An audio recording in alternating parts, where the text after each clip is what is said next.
Oke, baik. Assalamualaikum warahmatullahi wabarakatuh. Gue Yaser, kembali lagi bersama gue di channel Suka-Suka. Oke. Sebelum mulai, alangkah baiknya untuk like, subscribe, dan komen ya guys. Oke.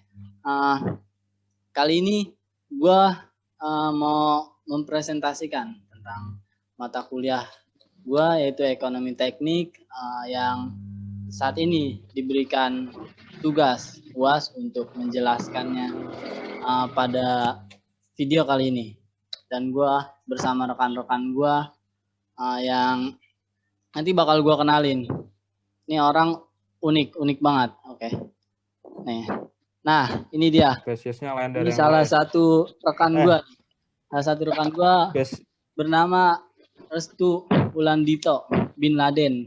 Dia sangat terinspirasi oleh Osama bin Laden. Cita-citanya alasan kenapa saya masuk metalurgi. Bajak laut, cita-citanya sebagai bajak laut. Bajak laut. Nah kan. Bajak laut. Satu angkatan tahu tuh cerita gue. Oke, langsung saja. Tanpa diundang, dia sudah datang sendiri dan ngoceh-ngoceh sendiri. Langsung saja kita mulai. Nah, oke. Ini dia. Satu lagi belum. Si Rai belum dikenalin. Oh iya, nih. Untuk yang bawah ini juga rekan gua, yaitu bernama spesies baru. Rozak. Ya kan? Spesies baru ya. Beliau manusia berjenis ML. Manusia langka. Iya. Oke, di sini ML, gua mau mempresentasikan foto gue udah dong. Diperintahkan oleh dosen gua. Tapi enggak. Tar dulu. Gua mau ngasih tahu dulu nih ke teman-teman gua. Udah pada tahu apa belum ya? Foto gue udah ini tuh foto gue. Oh iya, udah pada tahu apa belum ya? Bentar, Bro. Apaan tuh? Apa tuh? Ini, Bro. Wah, aroma-aromanya nih ada ini nih, berita baru nih. Ada berita baru. Baru banget. Apaan tuh? Bukan ini. Salah. Itu nggak ada. Oke, guys. Nih. Wah. Berita barunya nih, guys. Nih. Kebaca nggak? Nih, gue kasih yang fullnya. Nah, ini dia. Jadi ada paper. Iya, coba. Nice tahu kalau judulnya itu kreativitas dosen sebagai YouTuber pada new normal, guys. Kira-kira bakal ini apaan tuh ya? Seru banget. Kita bakal kuliah sambil menjadi konten kreator. Halo guys, gitu ya.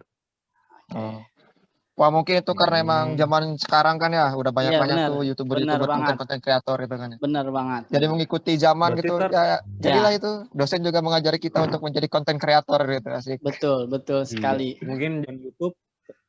Oke, untuk mempersingkat waktu langsung aja ya. Jadi pada video kali ini kita mau ngejelasin nih. Ini babnya.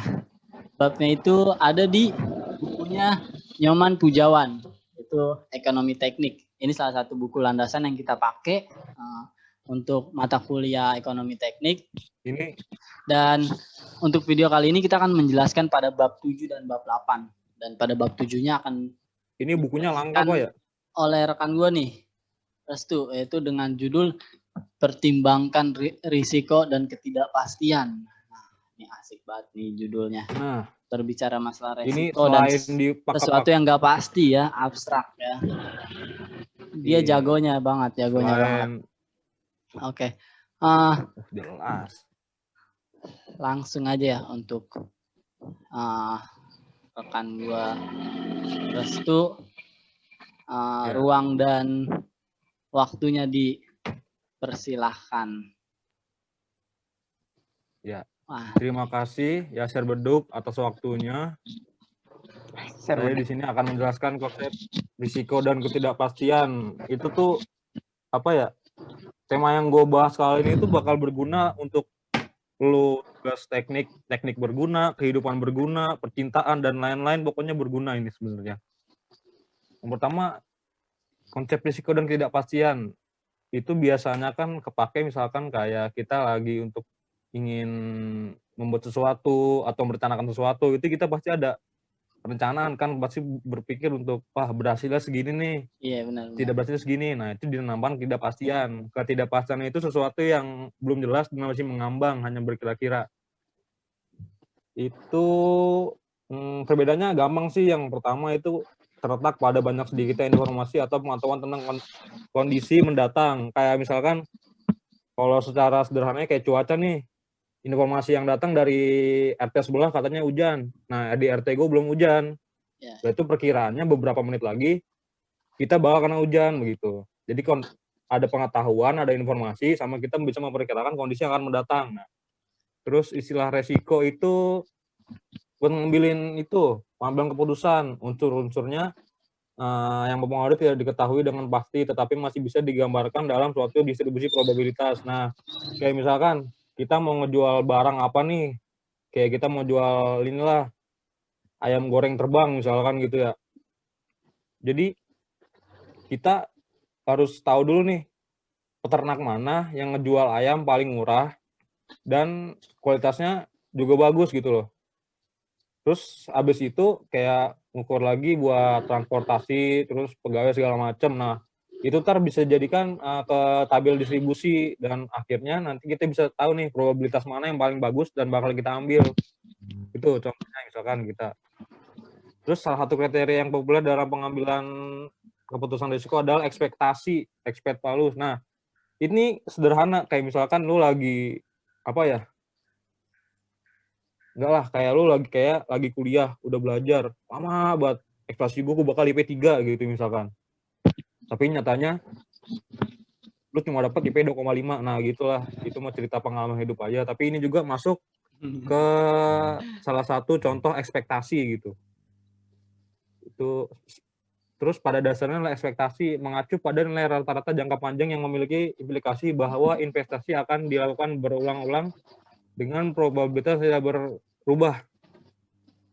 Nah, kayak di statistika atau enggak di saham segala macam kan tuh biasanya ada tuh yang kayak tabel IHSG, terus enggak tabel-tabel saham yang lain gue nggak tahu, yang penting ada. Itu biasanya tuh ada tabel yang berulang-ulang dan itu biasanya jadi acuan pertama gitu untuk pengambilan keputusan selanjutnya. Misalkan tanggal segini si saham ini lagi naik, mungkin gue bakal naruh saham di sini dulu, ntar kalau udah turun bakal gue tarik lagi, dan kalau udah tinggi gue jual lagi saham gue misalkan gitu. Jadi probabilitasnya tidak berubah dengan segitu-segitu aja gitu ibaratnya, nggak bakal jauh dari itu. Terus secara umum tujuan jangka panjang perusahaan bisa dinyatakan dengan beberapa cara, yaitu secara selintas nilai ekspektasi yang digunakan sebagai ukuran tunggal.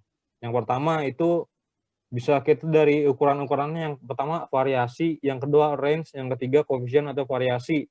Dan ini juga harus dihitung dengan mempertimbangkan nilai uang dari waktu. Nah, masuk dari harus dihitung dengan mempertimbangkan nilai uang dari waktu, yaitu adalah sekarang dolar lagi naik, bisa sebagai contohnya sekarang dolar lagi naik atau lagi turun nih. Kalau dolar lagi naik, mungkin kita jangan berani investasi dulu gitu ibaratnya, jangan spend duit banyak untuk melakukan suatu investasi. Walaupun gitu pakai acuan dolar. Nah, saat dolar turun, bisa mungkin kita tuh nukar mata uang kita ke dolar gitu untuk jangka waktu ke depan, misalkan kayak pas dijelasin tadi nih, bahwa investasi akan dilakukan berulang-ulang dengan probabilitas yang tidak berubah. Nah, itu contohnya. Jadi kita harus benar-benar bisa tahu nih, kita harus nge-spend uang di mana, waktunya kapan, di mana yang tepat, itu harus tahu. Dengan waktu sama informasi yang tadi dijelasin di awal. Terus ciri-ciri distribusi normal yang paling mudah diingat adalah bentuk distribusinya simetris dan mencapai lonceng dengan garis tengah terlap pada rata-ratanya. Ini kalau misalkan ada di grafik statistik ya, biasanya begitu. Terus apa lagi ya? Cara yang digunakan untuk mengakomodasikan informasi itu ada kayak rumus-rumus menggunakan pendekatan Monte Carlo. Mungkin kalian bisa cari sendiri ya gitu. Soalnya penjelasannya saya bukan profesor, saya mah kasih tahu. Dan dengan berkembangnya komputer sebagai sarana komputasi. Nah, kalau ada komputer kan kayaknya kita nggak usah pakai kertas-kertas lagi, kita nggak usah pakai perhitungan ribut-ribut, ada Excel segala macam, kita bisa gunain itu tuh. Terus simulasi biasanya dimulai dengan pengumpulan data yang akan dipertimbangkan seperti biasanya. Yang pertama, investasi awal, pendapatan tahunan, pengeluaran tahunan, nilai sisa, umur proyek, dan tingkat tertentu. Investasi awal tuh kayaknya kita kayak gini loh. Jadi kita mau ngebangun atau enggak, mau bikin tadilah ayam geprek terbang. Investasi awalnya kita punya duit berapa nih? Misalkan punya duit 7 juta, tapi kita butuh duitnya udah 2 juta. Nah, kita berarti harus cari investor dulu tuh. Investor di awal kita cari berapa, kayak gitu udah kayak jual saham, berarti kita pilih kita berapa persen, milik dia berapa persen. Nah, dari pendapatan tahunan dihitung lagi ntar, disatuin sama pengeluaran tahunan. Saat nilai sisa keluar, itu bisa jadi patokan juga nih, berarti segini nih keuntungan gua, bukan keuntungan kita sih, keuntungan perusahaan untuk mengembangkan perusahaannya, ibaratnya gitu. Kalau untuk mahasiswa, umur proyek itu jangka waktunya kita kira-kira mau berapa tahun nih, mau investasi di sini. Kayak ayam geprek terbang, mau investasi 2 tahun dulu di tempat ini, 2 tahun lagi di tempat lain. Nah, itu umur proyeknya. Oke, mungkin Nah, bisa gitu ditambahin oleh ini nih, Saudara Rai. Ya, nambahin. Maksud dari bab itu kan ya, pertama nih tentang pengambilan keputusan kan dengan pertimbangan ketidakpastian yang ini dulu nih. Nah ini simpelnya tuh ibaratnya kan tidak pasti kan. Contohnya itu kayak nanam saham kan. Nah ketika kita nanam saham kan, itu kan udah ada tuh data-datanya kan ya. Ibaratnya seberapa besar perusahaan, pemasukan besar perusahaan tuh. Tapi kita tidak tahu pasti itu seberapa lama perusahaan itu bertahan. Itu masuk ke pengambilan keputusan dengan pertimbangan ketidakpastian tuh. Itu contohnya seperti itu Bang, simpelnya Bang. Terus kalau untuk Dengan itu menggunakan pertimbangkan informasi resikonya apa tuh maksudnya? Pertimbangan resiko dari judulnya. Pertimbangan risiko itu tuh kalau masuk ke pertimbangan risiko sih sebenarnya itu Bang lebih ke ini, ke eksekusi dari evaluasi kriteria-kriteria yang sebelumnya kan ada kriteria ini nih, kriteria nilai ekspektasi, representasi variabel dengan distribusi beta sama distribusi normal kan. Nah itu kan tuh kalau masuk ke yang resiko kan tuh kan udah jelas tuh ada beberapa resiko-resikonya kan, udah ada data, pengetahuan dan lain-lain. Itu dikumpulin semua itu, mulai dari investasi awal, umur proyek, data-data yang lainnya, serta pendapatan neto, itu dikumpulin data distribusinya kan. Kemudian tuh lalu lakukan beberapa ini perhitungan gitu kan. Beberapa perhitungan tuh dengan ukuran-ukuran yang berbeda gitu. Misalnya kayak jangka waktu misalnya kan beda-beda kan. Misalnya kita coba di jangka waktu 2 tahun, 3 tahun, 5 tahun gitu Bang. Kita coba-coba kan untuk yang lain juga kan. Nah, kalau ya, emang itu udah masuknya ke probabilitas juga ya. Iya, probabilitas sebenarnya. Probabilitas subjektif ya.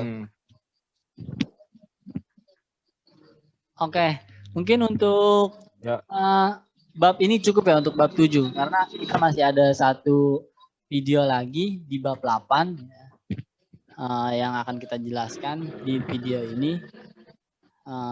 Dan yang akan menjelaskan kebetulan saya sendiri nih. Kalau rekan-rekan ada yang mau menambahkan silahkan monggo. Nah ini saya silakan My Lord. Sip. Dan dipersilakan ya share beduk silakan. Oke. Baik. Terima kasih. Restu bin Laden, oke. Ya, siap. Langsung saja. Tadi waktu rekan saya sudah menjelaskan tentang pertimbangkan resiko dan ketidakpastian ya. Mohon maaf apabila penjelasannya beresiko dan tidak pasti ya. Di bab lanjutannya nih pada buku ekonomi teknik Nyoman Pujawan di bab 8. Nah, ini dia. Beliau adalah Profesor Insinyur Nyoman Pujawan. Ini bilang pada bukunya untuk pada bab 8 ini, bab 8 itu kan bagian saya tentang depresiasi ya. Beliau menjelaskan bahwa depresiasi adalah penurunan nilai suatu properti atau aset karena waktu dan pemakaian. Nah, di sini ada kata kuncinya itu waktu dan pemakaian, time and user. Dan intinya sebenarnya dari depresiasi adalah penyusutan nilai dari suatu aset atau properti ya. Nah, ini dia kata kuncinya ada waktu dan penggunaan pada bab depresiasi ini, pada materi depresiasi. Nah, sebelum masuk, saya ingin memberitahukan sedikit tentang konsep ekonomi di mana ada salah satu konsep ekonomi yang disebut dengan the time value of money. Kalau teman-teman belum tahu, Wah, bahasa sini mana mau tuh? saya kasih tahu apa Bahasa konsep ini. Afrika ya? Nah, ini dia konsepnya. Ya. Yaitu di mana waktu itu harus berbanding setara dengan Sebanding sama uang ya. uang. Oke. Kalau simpelnya gini ya, simpelnya gini. Nah, ini dia. Ini adalah salah satu contohnya. Kita tahu semua bahwa gorengan kan, waktu zaman kita SD itu harganya Rp500. Gope 2. Ya. Oh ya, bahkan Gope sampai 2 ya. 502 ya. Nah. Tapi Lu Bekasi mahal banget. hari ini gorengan itu harganya itu Rp1.000 satu buah gorengan itu. Nah, jadi nilai uang itu bergantung pada waktu juga. Jadi 500 dulu dengan 500 sekarang itu nilai tukarnya itu berbeda. Iya loh, zaman ibu gua katanya dulu dia bayar ini apa aja ya. namanya? Sedikit pengetahuan tentang salah satu konsep ekonomi. Oke, kita balik lagi ke topik tentang depresiasi ya. Nah, tentang depresiasi tadi sudah dijelaskan pada buku Nyoman. Nah, saat ini saya akan beritahu pada sumber yang lain, yaitu pada Wikipedia juga menjelaskan bahwa, nah ini dia, depresiasi atau penyusutan dalam akuntansi adalah alokasi sistematis jumlah yang dapat disusutkan dari suatu aset selama umur manfaatnya. Nah, di sini ada alokasi sistematis dari suatu aset ya.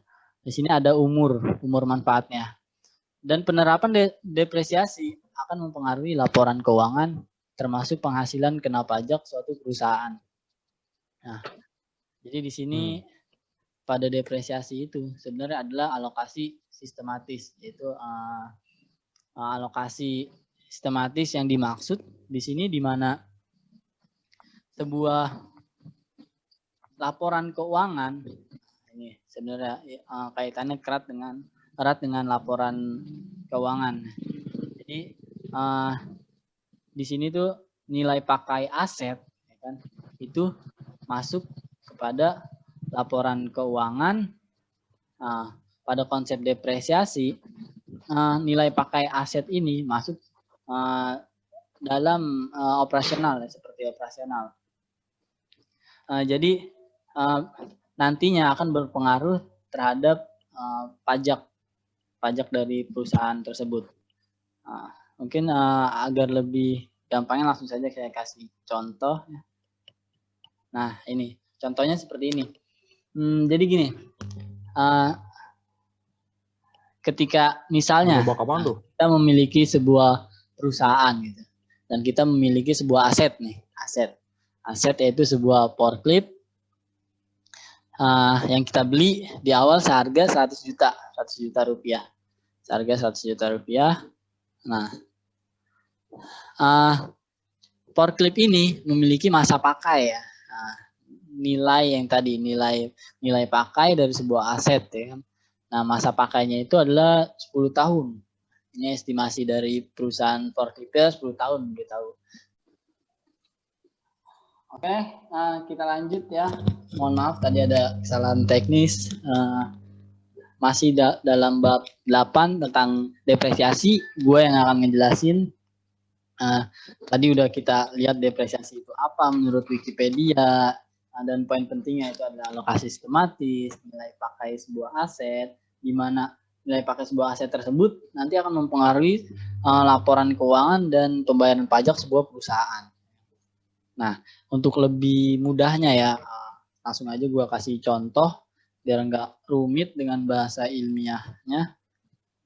Nah, seperti contoh gini, misalnya gue punya perusahaan, ya kan, memiliki aset atau properti berupa mobil forklift. Nah, sebuah mobil forklift yang dibeli dengan harga 100 juta. Ya kan? Nah, masa pakai sebuah mobil forklift ini yaitu 10 tahun. Masa pakainya 10 tahun. Nah, untuk omsetnya sendiri, omsetnya itu dari perusahaan labanya yaitu 1 miliar per tahun untuk labanya. 1 miliar per tahun. Jadi yang dimaksud dengan konsep depresiasi di sini adalah, nah, contoh gini ya, misalnya gua punya perusahaan tadi kan, terus punya aset atau propertinya mobil forklift yang gue beli seharga 100 juta. 100 juta dan masa pakainya 10 tahun gitu. Nah, ada konsep di depresiasi ini, metodenya yang disebut dengan straight line ya, yaitu garis lurus ya, atau bisa dibilang reduksi dari cost-nya itu sama semua per tahunnya gitu, sama semua per tahunnya. Jadi yang di sini yang dimaksud itu seperti gini contohnya, laba perusahaan itu 1 miliar, ya kan? Tadi mobil forklift itu kita beli dengan harga 100 juta. Nah, masa pakainya itu kan 10. Masa pakainya itu kan 10 tahun ya. Nah, kita bagi 10. Berarti per tahunnya itu adalah 10 juta. Nah, per tahunnya itu adalah 10 juta. Di mana jadi properti atau aset yang dimiliki oleh sebuah perusahaan itu masuk dalam sebuah depresiasi gitu, masuk sebuah depresiasi. Jadi untuk laba perusahaan itu kita akan menghitungnya dalam laporan keuangan itu sebesar 990 juta. Nah, ini juga bisa mempengaruhi aset perusahaan, sehingga perusahaan dapat tetap berkelanjutan dan mereduksi pembayaran pajak sebuah perusahaan gitu, dengan menghitung sebuah aset yang dihitung berdasarkan variabel waktu dan pemakaian seperti yang tadi sudah dijelaskan. Nah, itu yang disebut dengan aset depresiasi. Nah, depresiasi sendiri itu bisa berwujud atau tidak berwujud. Nah, untuk yang berwujud seperti yang tadi, aset sebuah perusahaan atau properti seperti contohnya mobil forklift tadi. Nah, ada juga yang tidak berwujud nih. Ada yang nggak berwujud, tidak bisa dilihat atau diraba. Nah, bingung kan? Seperti apa gitu kan bentuknya kan? Masa nggak bisa dilihat atau diraba gitu kan? Aneh. Udah kayak setan aja gitu kan, nggak bisa dilihat sama diraba kan gitu. Nah, kayak uang palsu. Nah, contohnya itu yang depresiasi yang nggak berwujud. Salah satu contohnya dalam penerapan di perusahaan, yaitu ini sebuah hak paten dan hak cipta.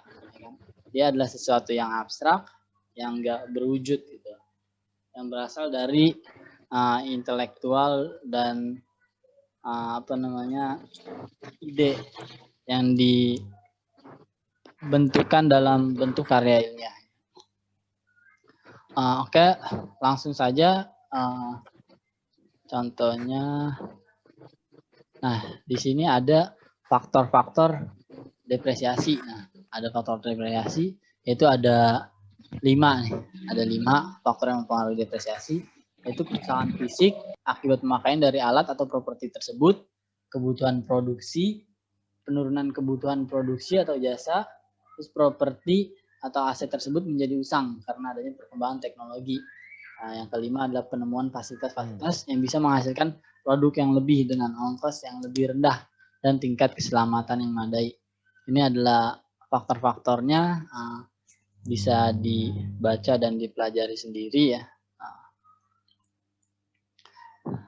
Dan langsung saja, nah ini syarat-syaratnya. Syarat aset atau properti itu bisa didepresiasi apabila aset atau properti tersebut masuk dalam kriteria 4 ini, yaitu harus digunakan untuk keperluan bisnis seperti tadi forklift ya bisa digunakan dalam keperluan bisnis, dan umur ekonomisnya bisa dihitung, dan umur ekonomisnya lebih dari 1 tahun karena umumnya depresiasi ini memang perhitungan untuk tahunan ya. Terus untuk syaratnya yang terakhir itu harus merupakan sesuatu yang digunakan, sesuatu yang menjadi usang yang memiliki penyusutan nilai pakainya, atau sesuatu yang nilainya menurun karena sebab-sebab ilmiah. Nah, depresiasi itu sendiri metodologis perhitungannya itu ada 5 ya. Ada 5. Sebenarnya ada lebih, ada 1 lagi yang umum digunakan di luar gitu. Nah, tapi untuk acuan buku yang kita gunakan itu menyebutkannya ada 5. Yaitu ada metode straight line yang tadi saya sebutkan, metodologi yang perhitungannya itu masa pakai 10 tahun, 100 juta, ya berarti per tahunnya itu sama gitu ya.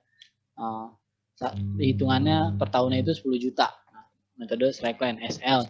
Nah, ada metode sum of years digit yang biasa disebut dengan SOYD, dan metode declining balance yaitu metode DB. Ada metode sinking fund yang biasa disebut SF, dan ada metode unit of production yang biasa disebut metode UP. Namun untuk di Indonesia sendiri ada beberapa referensi yang menyatakan bahwa yang umum digunakan itu ada 2 ya, ada 2 yang umum digunakan, yaitu declining balance dan unit of production.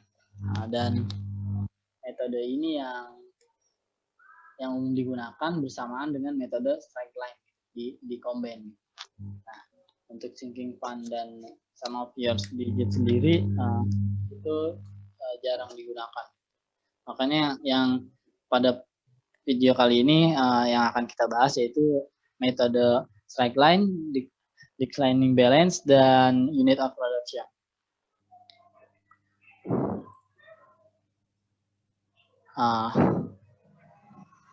Oke, langsung saja. Nah, ini ada sebuah ini ya dari Deprina Puspita Andriani. Nah, pada buat referensi ya. Ya, referensinya beliau menyatakan bahwa dasar perhitungan depresiasi.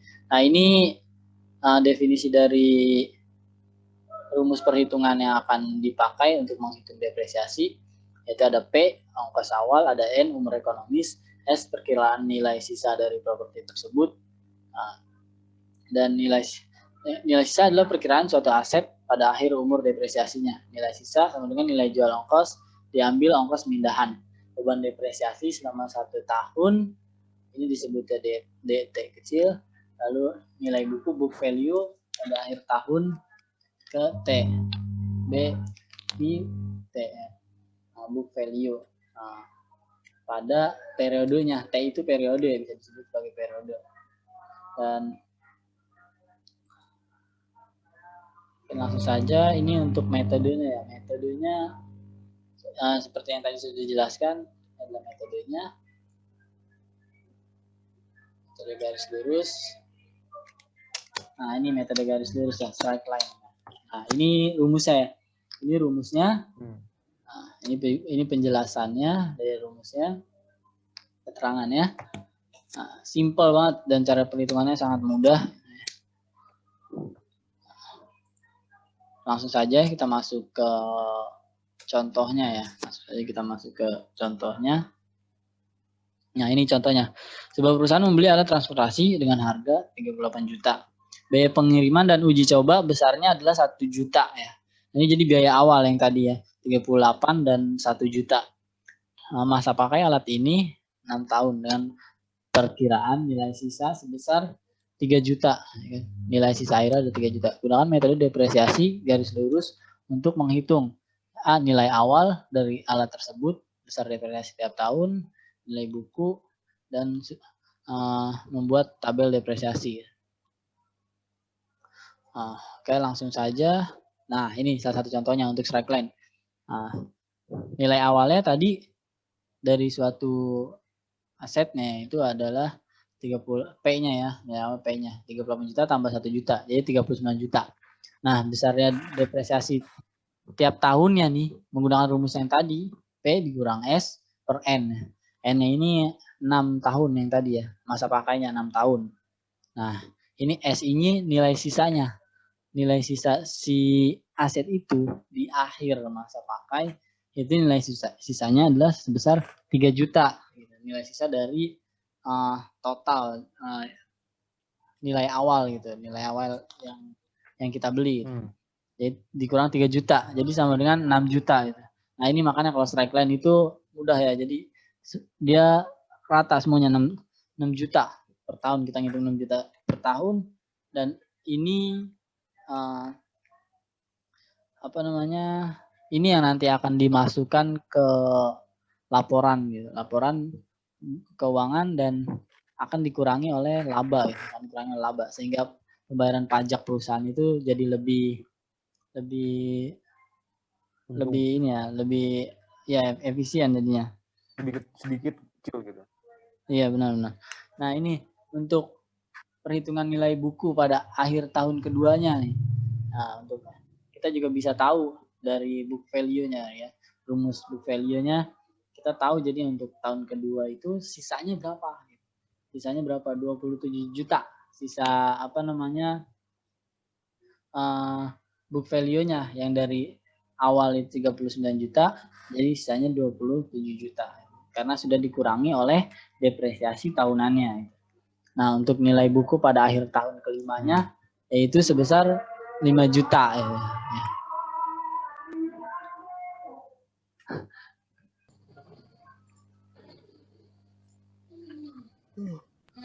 Oke, lanjut ya. Mohon maaf tadi ada iklan sebentar. Ini tadi udah sampai nilai buku pada akhir tahun kelima ya, itu bisa dihitung sebesar 9 juta, ya kan? Rumusnya ini tinggal dikali aja gitu dengan periode yang kita inginkan ya. Pada tahun keberapa gitu. Ini kan pada tahun kedua, makanya 2 kali 6 juta gitu. Ini 5 kali 6 juta pada tahun kelima, pada periode kelima. Dan hasilnya itu akan hasilnya adalah 9 juta, yang itu hasil dari ini semua nanti bisa kalau kita hitung book value-nya per tahunnya, nanti kita bisa membuat sebuah nilai buku akhir tahun kita bisa membuat sebuah nilai buku akhir tahun gitu, dan sesuai dengan periodenya semuanya, dari periode pertama sampai periode ke-6. Ini adalah metode strike line ya, metode yang paling mudah itu untuk menghitungnya, untuk menghitung depresiasi sebuah aset atau properti. Nah, sebelum masuk sini ada dua metode lagi yang yang belum kita jelaskan gitu, dan akan dijelaskan juga nanti oleh rekan saya. Nah, rekan saya akan menjelaskan tentang dua metode lagi yang agar mempersingkat waktu, karena beliau lebih ahli dalam menjelaskan dan lebih cepat gitu. Nah, ini dia rekan saya. Rekan saya akan menjelaskan tentang metode perhitungan depresiasi. Oh ya, sebelumnya Saudara Restu belum berkenalan ya dengan rekan saya ini ya. Nah, ini rekan saya akan menjelaskan. Salam kenal ya. Oke, silakan. Metode berikutnya ada yang disebut dengan declining balance, ya. Ini yang juga umum digunakan di Indonesia atau DB.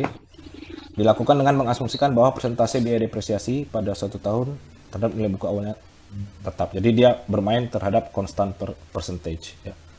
Nilainya depresiasi pada tahun pertama itu adalah B dikali R, ya. Ini biaya investasi. R ini adalah rasio penurunan, ya.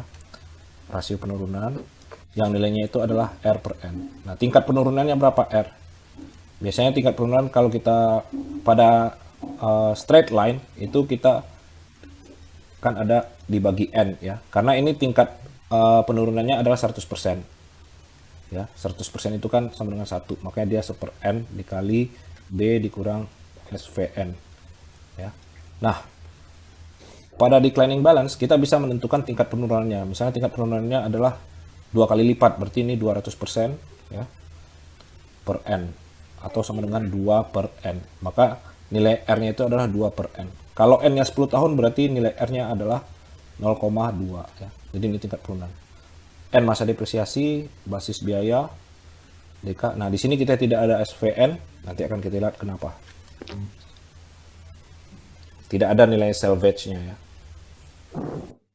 Nah, oke.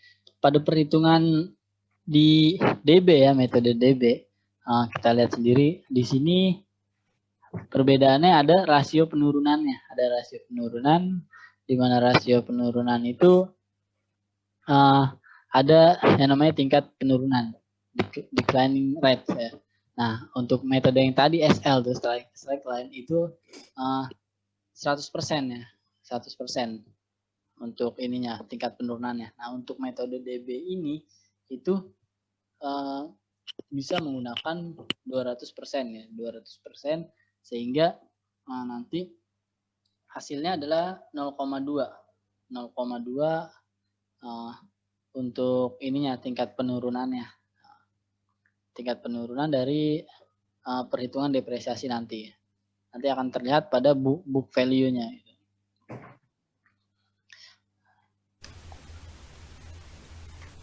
Contohnya di sini, sebuah alat pemotong kayu dibeli dengan harga 40 juta dengan masa depresiasi selama 5 tahun, maka biaya depresiasi per tahun dengan declining rate 200%. Oke.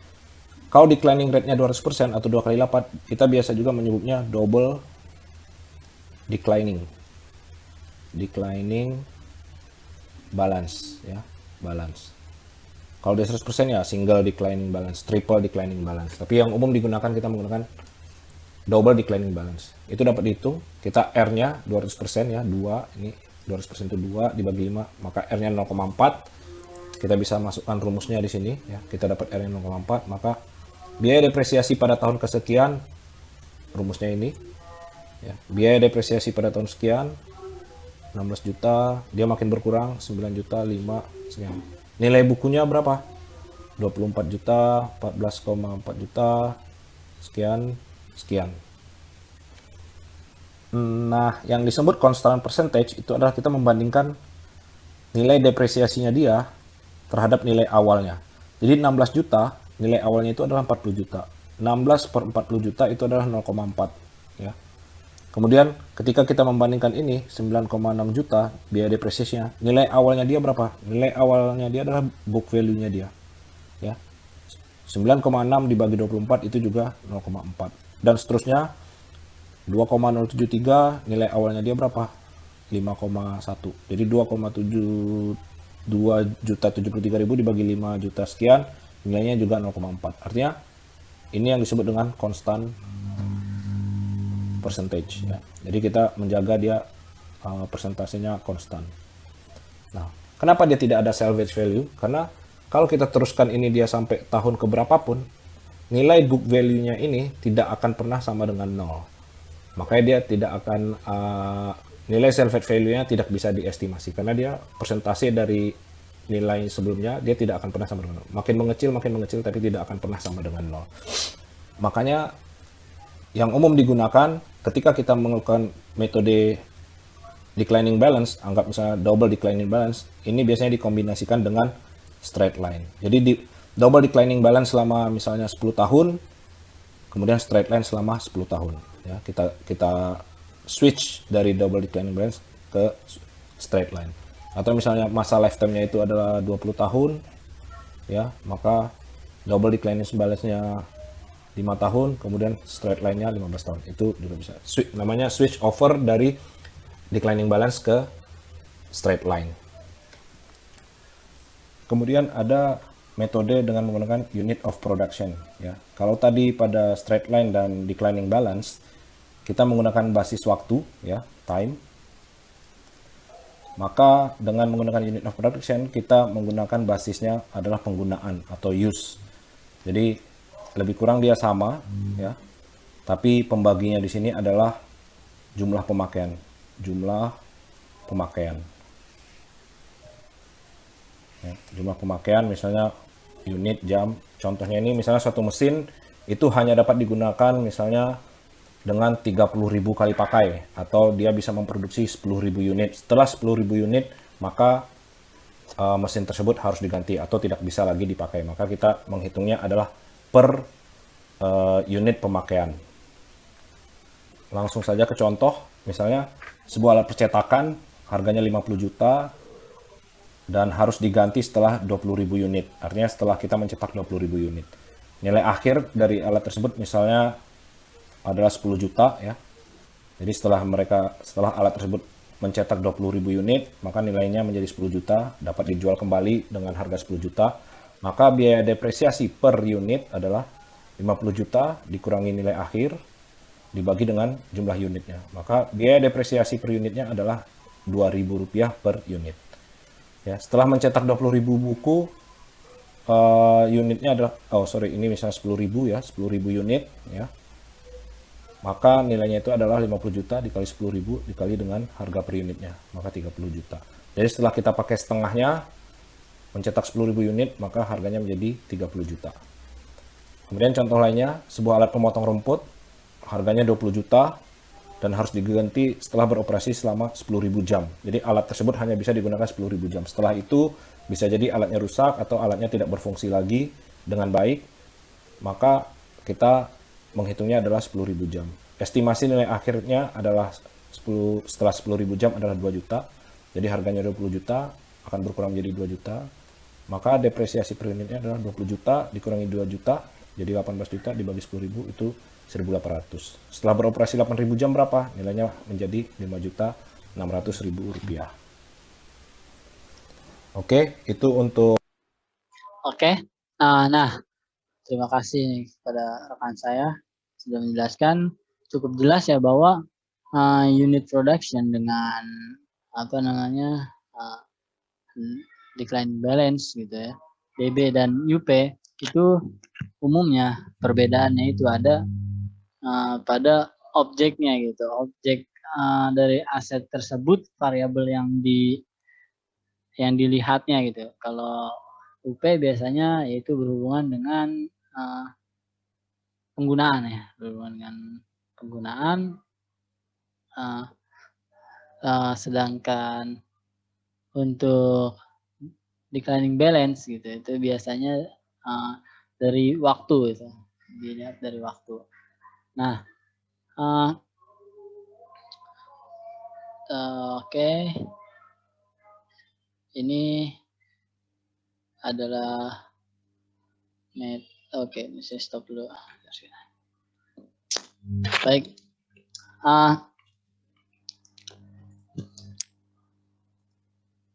Gimana Bung? Tadi cukup jelas ya untuk ininya? Untuk materi lumayan jelas, cuma untuk rumus kayaknya emang harus lebih gitu ya, dibaca lagi untuk benar-benar pahamnya gitu. Sebenarnya nggak terlalu sulit sih untuk rumusnya, sebenarnya nggak terlalu sulit sih. Dari rumus track line aja itu rumus dasarnya gitu kan. Nah untuk gambaran gitu, gambaran dari metode tersebut ada grafik yang menunjukkannya gitu. Nah antara hasil book value-nya dengan masa pakainya gitu, masa pakainya. Nah, untuk lihat metode simpan yang biasanya jarang digunakan gitu, karena perhitungannya hasilnya itu cukup tidak efisien gitu, sehingga jarang digunakan. Nah ini adalah perbandingan dari masing-masing metode, namun di sini tidak disebutkan metode unit of production-nya. Ya dari depresiasi sih sebenarnya itu aja konsep dasarnya gitu tentang depresiasi ya, nggak terlalu ini banget. nggak terlalu sulit banget gitu sebenarnya untuk depresiasi ini. Cuman dari ya nilai pakai sebuah perusahaan aja gitu, cuman dari nilai pakai sebuah perusahaan, nilai pakainya apa namanya berupa aset atau properti dari Asetnya. perusahaan tersebut ya kan. Sebenarnya apa ya? Ini tuh kayak cuman supaya perusahaan itu membayar pajaknya ringan gitu, dan apa namanya perusahaan tersebut dapat berkelanjutan gitu. Nah itu perusahaan biasanya menggunakan depresiasi gitu dengan menghitung ya apa namanya nilai pakai sebuah aset atau properti, sehingga laba itu dapat direduksi, laba perusahaan itu bisa direduksi cost-nya, sehingga pembayaran pajaknya itu tidak terlalu besar gitu. Jadi intinya meminimal itulah pengeluaran biaya untuk pajak. Benar.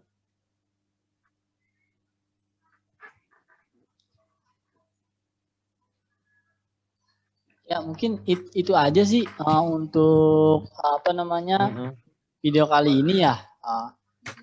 Dari rekan saya ada yang mau ditambahkan gitu untuk apa namanya materi yang tadi sudah kita sampaikan gitu di bab 7 dan bab 8 gitu. Gimana?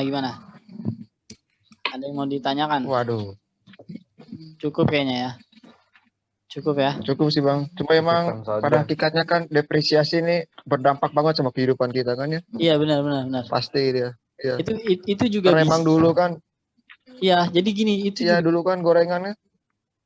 Konsep. Ya, gimana Bang? Silakan Bang. Dulu ada Bang. Jadi kan gini. Itu kan konsep depresiasi ini sebenarnya bisa kita gunakan untuk keseharian kita gitu. Apa namanya? Dalam bisnis kecil yang kita jalankan gitu, gimana bisnis tersebut dapat berkelanjutan gitu. Jadi memperhatikan sebuah apa ya pembelian ulang sebuah aset atau itu gitu. Ya gitu. Oh, iya. Jadi laba itu bisa kita potong untuk masuk ke pembelian ulang aset atau propertinya gitu. Ya. Oke, kayaknya cukup ya. Ya. Cukup kayaknya cukup sekian presentasi dari kelompok kami gitu ya. Kurang lebihnya mohon maaf ya. Kurangnya banyak juga mohon maaf gitu. Kalau kurang tambahin lagi. Iya benar. Ya, kalau kurang boleh tambahin itu kan. Iya benar. Kurang tambahin lagi tapi ya itu. Karena tambahinnya di komen. Oke, ya. Ya, tambahinnya di komen. Tambahinnya di komen. Komen aja sesuka kalian gitu kan. Komen aja sesuka kalian. Karena kami suka dihujat. Iya, betul. Silakan komen di kolom komentar, oke. Dan jangan lupa like-nya, oke. Like-nya jangan lupa, oke. Komen yang positif nggak dibalas. Komen yang negatif pasti dibalas. Iya benar juga tuh. Iya benar. Pas respon kita kan ya. Benar. Cukup sekian dari kelompok kita ya, kurang lebihnya mohon maaf ya. Mungkin pesan dari masing-masing kita bisa ngasih sebuah pesan gitu ya, yang mudah-mudahan bermanfaat, walaupun gak bermanfaat ya nggak apa-apa gitu ya. Oke. Pesan dari saya sebelum saya tutup gitu, jangan lupa ngopi ya, jangan lupa ngopi karena kopi itu menurut beberapa sumber itu sehat. Kopi itu sehat, untuk kopi asli sehari maksimal 3 kali itu mencegah sel kanker ya. Mungkin itu pesan dari saya sebelum tutup. Mungkin yang lain bisa melanjutkan dari saudara saya. Restu, ada pesan? Ya, pesan dari saya pokoknya yang baju merah jangan sampai lolos. Oke, baik. Oke, dari saudara saya, rekan saya Rai. Ya, saudara Rai. Oh, kalau saya sih lebih sama ke filosofi kopi gitu kan ya. Oh iya. Untuk kalian kan sering-sering lah menikmati kopi pahit hitam kan. Karena di balik manisnya kopi itu terdapat ampas yang sangat pahit seperti kehidupan kan. Mantap sekali. Oke, Tapi Ya, jangan bercita-cita untuk menjadi ampas. silahkan Ya, kalian yang bisa. sampai jadi ampas ya. Silahkan kalian Iya. menyimpulkannya di kolom komentar. Kami tunggu kesimpulannya. Kurang lebihnya mohon maaf. Wassalamualaikum warahmatullahi wabarakatuh.